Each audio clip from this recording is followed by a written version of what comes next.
The quantum sensors aboard Earth's Deep Space Monitoring Station, Helios, lit up like a Christmas tree. Dr. Sarah Chen dropped her coffee mug, barely noticing as it shattered across the pristine laboratory floor. The signal was unlike anything humanity had ever detected, a perfect, repeating pattern that defied natural formation. "Director Hayes, you need to see this," she called, her voice steady despite her trembling hands. Within minutes, the station's command center transformed from its usual quiet efficiency into a hub of controlled chaos.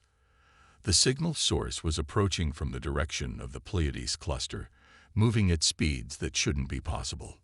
3 days later, they arrived. 7 crystalline ships, each the size of Manhattan, materialized just beyond Mars' orbit. Their hulls shimmered with colors that human eyes had never witnessed before, seeming to bend the very fabric of space around them.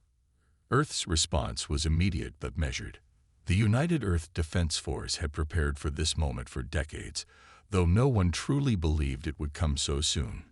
General Marcus Rivera stood before the Emergency Council, his weathered face illuminated by holographic displays of the alien vessels. "Ladies and gentlemen," he addressed the assembled leaders, "Protocol Omega is now in effect. All deep space installations are going dark. The Artemis Protocol remains our absolute last resort." The aliens called themselves the Collective. Their message, broadcast simultaneously in every human language, was both clear and condescending. "Greetings, young species. Your primitive civilization has been deemed worthy of evaluation for potential membership. Prepare for comprehensive assessment." What the Collective couldn't know, was that humanity had discovered the ruins of an ancient alien outpost buried beneath the Mariana Trench 15 years ago. The quantum technology they'd recovered and reverse-engineered had advanced Earth's capabilities by centuries. But they kept it hidden, building their strength in secret. The Collective's first assessment came without warning. Their ships appeared over major cities worldwide, deploying scanning beams that caused every electronic device to temporarily fail.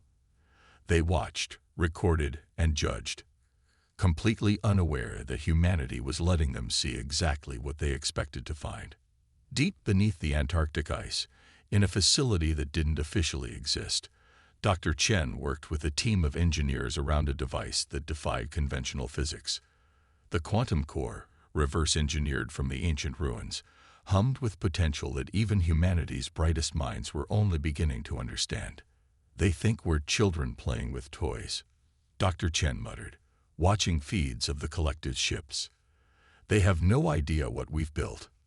The Collective's High Observer, Supreme Commander Zix 427, submitted his initial report with confidence. "Species shows typical development patterns, limited to chemical propulsion. Nuclear fission/fusion mastery still in early stages. Quantum understanding theoretical only. Recommendation: Standard Integration Protocol." What happened next would be remembered in alien histories as the day they learned fear. The Collective decided to demonstrate their power by neutralizing Earth's primitive satellite network. As their energy weapons powered up, humanity finally revealed its hand. The quantum shield grid, invisible until activated, sprang to life around Earth. The Collective's weapons didn't just fail, they reflected back with perfect precision. 2 of their ships suffered critical damage before they could react. The others attempted to retreat, only to find themselves trapped by quantum anchor fields they couldn't detect, let alone understand.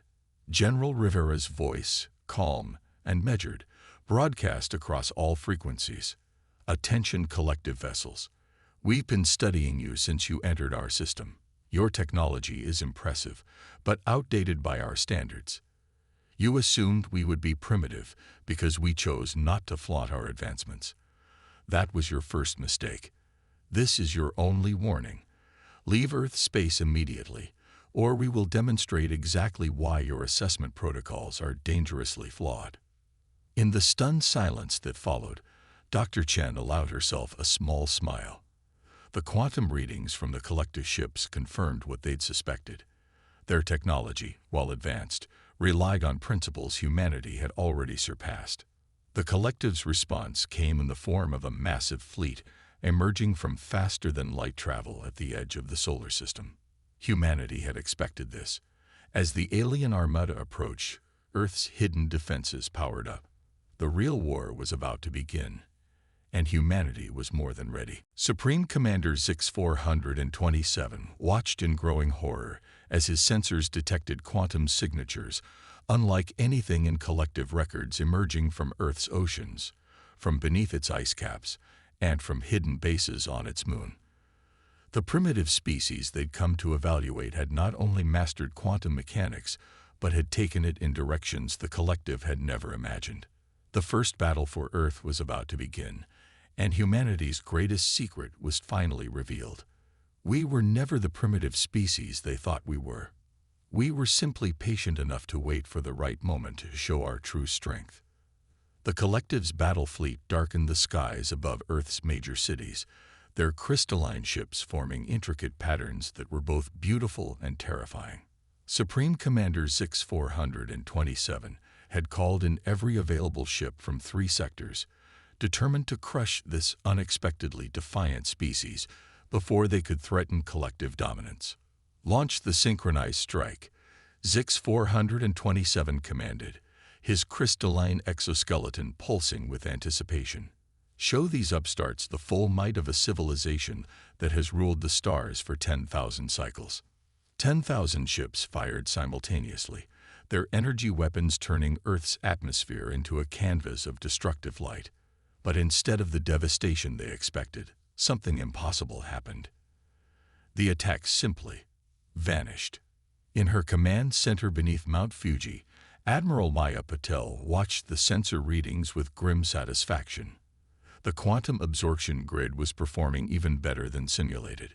Each attack from the collective merely fed more power into Earth's defenses. They still don't understand, she said to her staff. Time to educate them. Initialize Project Prometheus. Across Earth's oceans, massive structures began rising from the depths. Not the crude missile silos or laser platforms the collective expected, but smooth black obelisks that seemed to drink in light itself. These were humanity's true weapons, quantum manipulators that could rewrite the laws of physics within their range.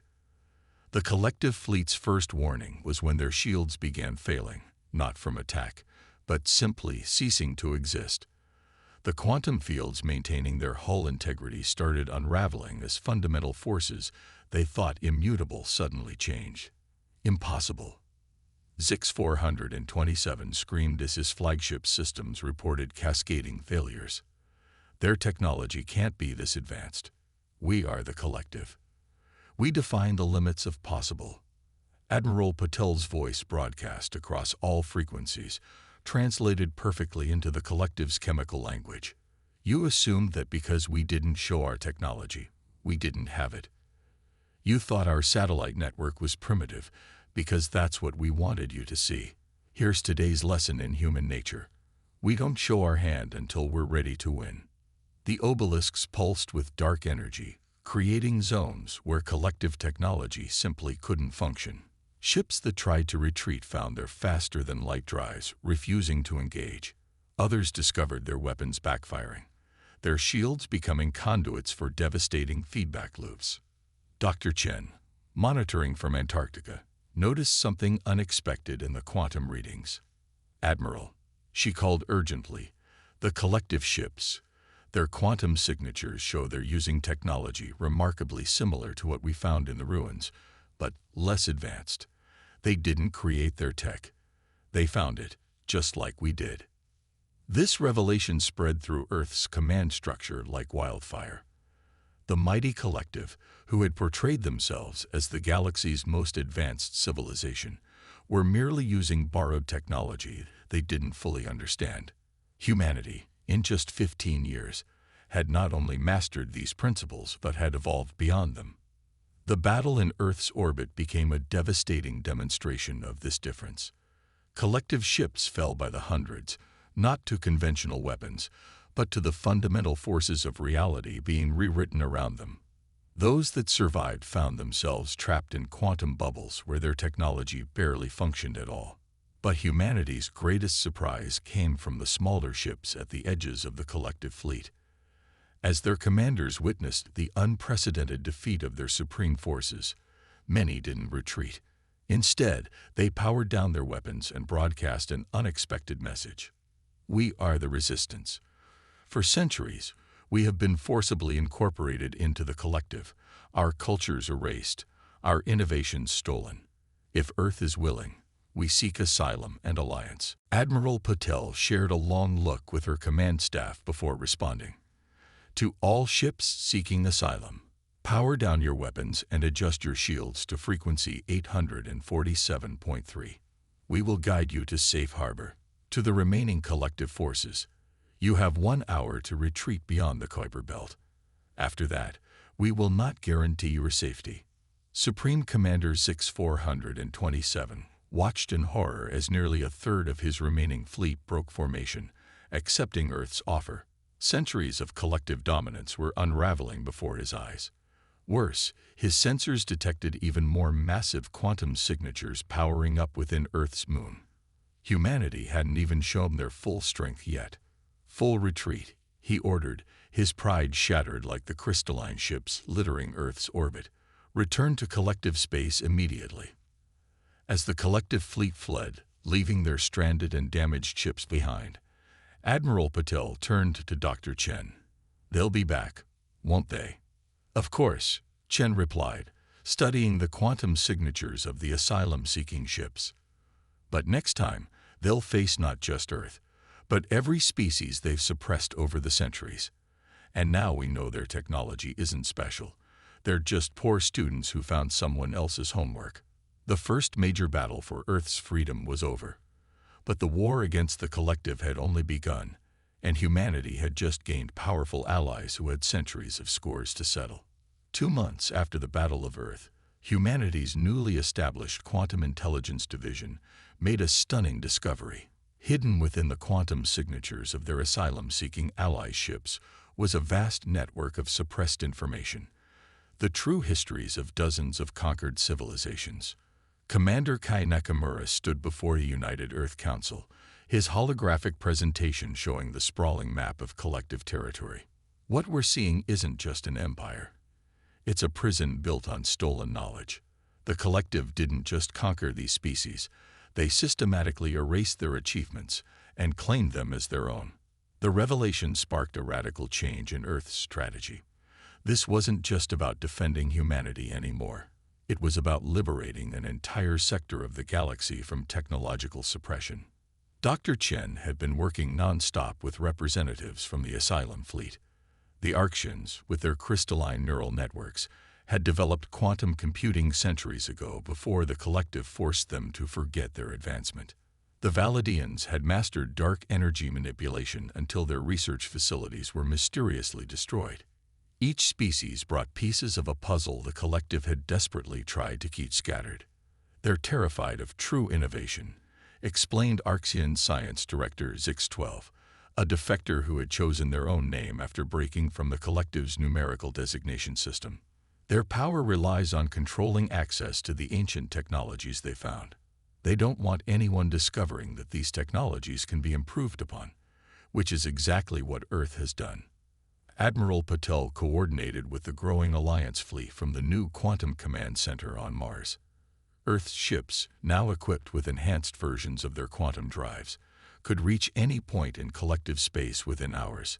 But their first target wasn't a military installation or fleet base.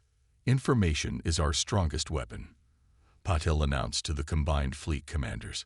Operation Lighthouse begins now. Across collective space, carefully hidden quantum transmitters activated simultaneously. The truth about the collective's stolen technology broadcast on frequencies their suppression systems couldn't block. Every conquered species learned that their lost achievements hadn't been dreams or myths. They had been stolen. The response was immediate and devastating. On 100 worlds, ancient knowledge began emerging from hiding. The collective's carefully maintained image of technological superiority cracked, then shattered. Supreme Commander 6427, now fighting for his position within the collective hierarchy, launched a desperate attack on Earth's quantum transmitter network. But humanity had learned from their first encounter. The transmitters were decoys. The real broadcast was coming from modified versions of the collective's own communication relays, reprogrammed by Arxian engineers. Your greatest weakness, Dr. Chen's message echoed across collective space, was assuming that everyone thinks like you. You collect and hoard knowledge. We share it. You suppress innovation. We encourage it. You rule through fear of the unknown. We explore it. The collective's response came in the form of their most closely guarded weapons, massive ships built from technology they'd found in the same ruins Earth had discovered. But there was a crucial difference. While the collective had spent centuries merely copying these designs, humanity had spent 15 years understanding and improving them. The battle that followed in the Proxima Centauri system would later be known as the breaking point.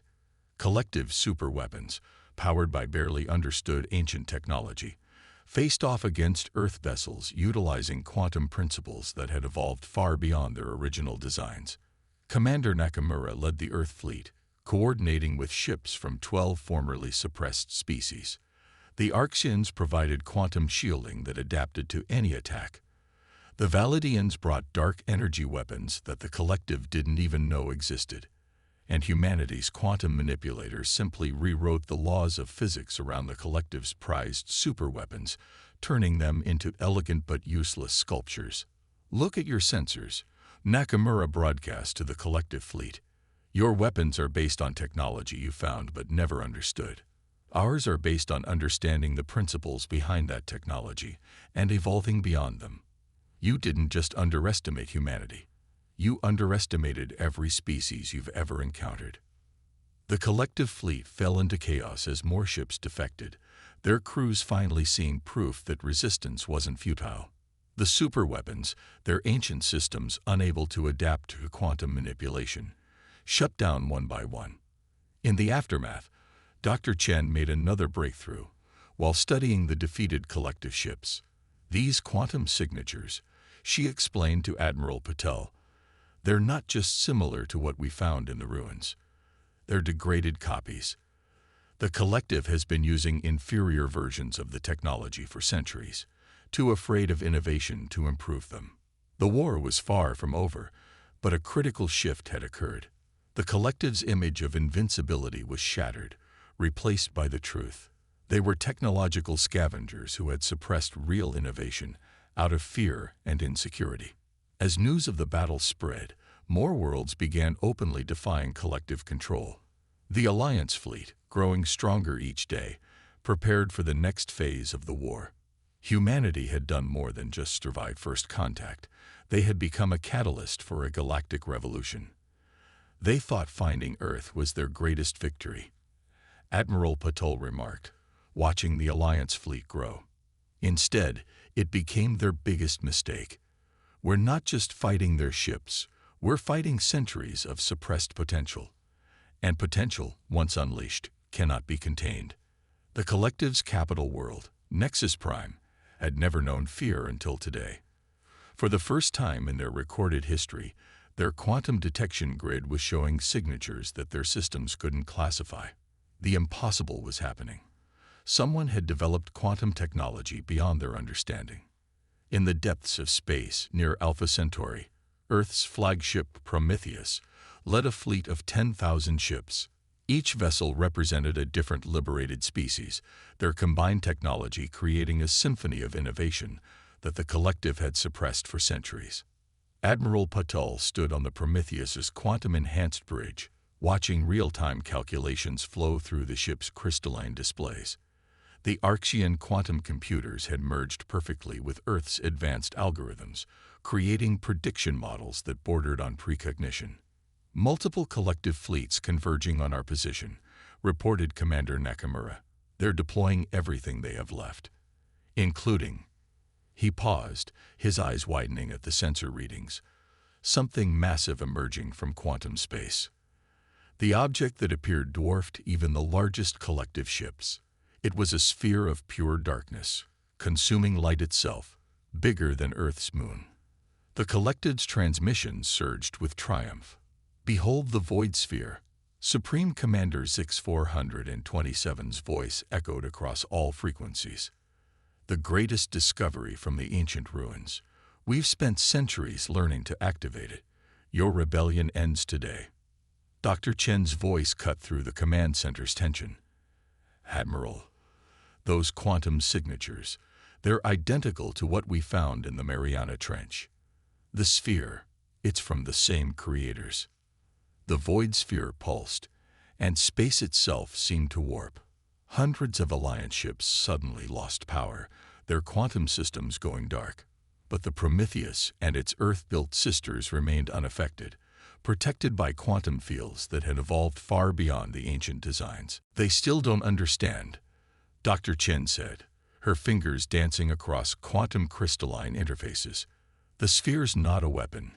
It's a test. The ancients left these devices across the galaxy to see which species would master quantum mechanics rather than just copying them. The battle that followed would reshape the understanding of space warfare forever." The collective threw their entire arsenal against the Alliance fleet. Planet killer beams, time dilation fields, dimensional rippers. But each weapon was based on poorly understood copies of ancient technology. The Alliance fleet, led by humanity's quantum innovations, didn't just survive. They adapted. Arxian ships phased through temporal attacks like ghosts. Validine cruisers absorbed energy weapons and redirected them with devastating precision. And Earth's vessels demonstrated why innovation trumps imitation, their quantum fields evolving in real time to counter each collective strategy. But the void sphere remained the greatest threat, its power growing with each pulse. Ships caught in its influence simply ceased to exist, erased from reality itself. The collective believed they had finally found the ultimate weapon. They were wrong. Deep within the Prometheus, Dr. Chen made a discovery that changed everything. "The quantum signatures," she called out, her voice thick with excitement. "They're not random. The sphere isn't destroying ships, it's scanning them, testing them. And look at these patterns. They match fragments we found in the ruins. It's trying to communicate." Commander Nakamura's console suddenly lit up with new data, multiple quantum signatures detecting from Earth direction. "The obelisks we found. They're activating on their own." Across Earth's oceans, the black obelisks that had helped defend against the first collective attack began pulsing with new energy. Their quantum signatures resonated with the void sphere, creating a harmonic pattern that rippled through space itself. The sphere's surface shifted, patterns of light emerging from its absolute darkness. Ancient symbols appeared, identical to those found in Earth's ruins. Dr. Chen's translation matrix processed them in real time. "The test is complete," she read, her voice shaking. "Humanity has achieved what the collective could not. True understanding. The keys to quantum ascension are yours." The void sphere's energy signature changed, its dark surface becoming transparent. Inside, suspended in quantum space, was a library of knowledge that made the collective's stolen technology look primitive by comparison. Supreme Commander Zix-427 watched in horror as humanity was given freely what the collective had spent centuries failing to steal. His mighty fleet, armed with copied weapons they barely understood, faced an enemy who had earned the right to true quantum mastery. "You could have had this," Admiral Patel broadcast to the collective ships. The ancients left their technology as tutorials, not weapons. They wanted species to learn, to innovate, to evolve. Instead, you chose to steal and suppress. That choice has determined your fate. The Prometheus's quantum core pulsed with new power, its systems interfacing with the knowledge from the sphere. Around it, the Alliance fleet began to glow with transformative energy. The final battle for the galaxy's future was about to begin, and humanity had just been given the keys to powers the collective had never imagined possible. In that moment, as ancient knowledge flowed through human innovation, the galaxy witnessed something unprecedented. the birth of a civilization that had earned the right to transcend the very laws of physics themselves. The quantum storm around Alpha Centauri subsided, revealing a changed battlefield. The Prometheus and its sister ships hung in space, their hulls now rippling with patterns of light that defied conventional physics. The ancient knowledge from the void sphere had transformed them into something beyond even their creator's original designs. Supreme Commander Zix 427 watched from his flagship as his mighty collective fleet drifted powerless, their stolen technology rendered obsolete by genuine understanding. Earth's message echoed through every ship, every quantum relay, every corner of what had once been collective space. For centuries, you built your empire on stolen knowledge and suppressed innovation. Today that ends, not through destruction, but through understanding. Dr. Chen stood before the quantum interface that now filled the Prometheus's bridge, ancient symbols flowing through the air around her. The knowledge within the void sphere wasn't just technical specifications. It was a message from a civilization that had transcended physical form, leaving behind tools for others to follow. They called themselves the predecessors, she explained to the assembled fleet commanders, her voice carried across quantum channels. They didn't want empires or conquest. They wanted successors who would understand their work and take it further. That's why their ruins were tests, not treasures. The collective's response was predictably desperate. Supreme Commander Zix 427 ordered his remaining ships to activate their core drives simultaneously, attempting to tear open a hole in space-time large enough to swallow the Earth fleet. It was the kind of brute force approach that characterized their entire civilization, using power they didn't understand to solve problems they couldn't comprehend. Admiral Patel didn't even need to give orders. The transformed Earth ships simply adjusted their quantum fields, turning the destructive energy back upon itself. The massive space-time distortion collapsed, leaving the collective fleet scattered and vulnerable. "Your weapons are copies of copies," Patel broadcast. "You never asked why they worked or how they could be improved. You never understood that the predecessor's technology was meant to evolve with its users. That's why Earth succeeded where you failed. We didn't just find their tools, we understood their purpose." Across the galaxy, the effects of humanity's quantum ascension rippled outward. The suppressed species of the former collective watched in awe as their liberators demonstrated what true mastery of quantum mechanics meant. Earth ships could now reshape reality itself, not through stolen power, but through earned understanding. On thousands of worlds, ancient ruins began activating, responding to humanity's achievement.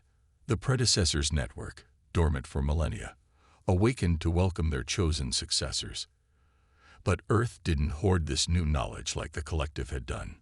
Commander Nakamura coordinated with the Alliance fleet, sharing the predecessor's gift.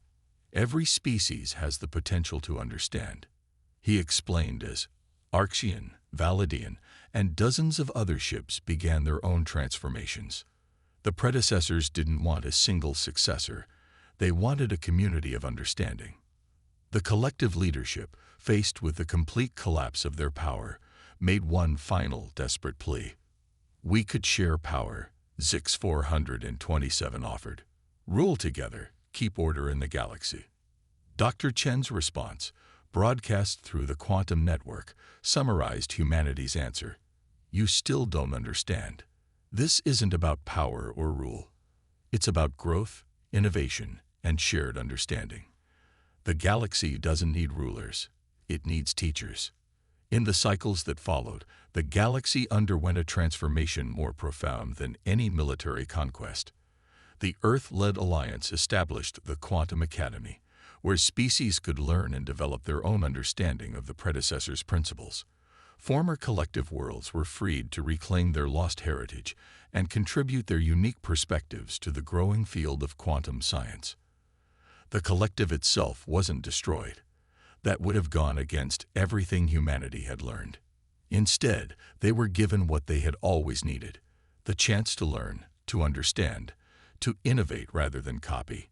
Admiral Patel stood on the observation deck of the Orbital Quantum Academy 5 years later, watching ships from 100 worlds arrive for the next term of study. The Prometheus, now a living testament to the fusion of human innovation and predecessor knowledge, served as a reminder of how far they'd come. "We thought first contact would be our greatest challenge," she said to Dr. Chen, who was preparing to teach another class of eager students from across the galaxy.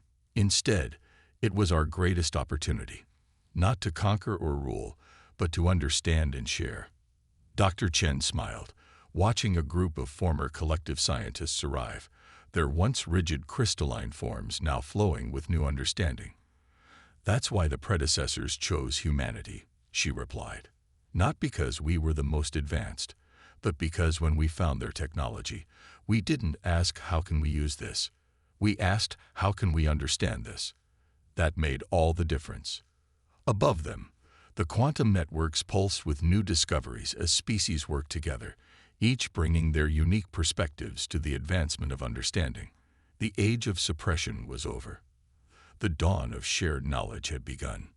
And somewhere, in dimensions beyond normal space, the predecessors watched their plan unfold exactly as they had hoped, not through force or dominion, but through humanity's unrelenting drive to understand, improve, and share the mysteries of the universe.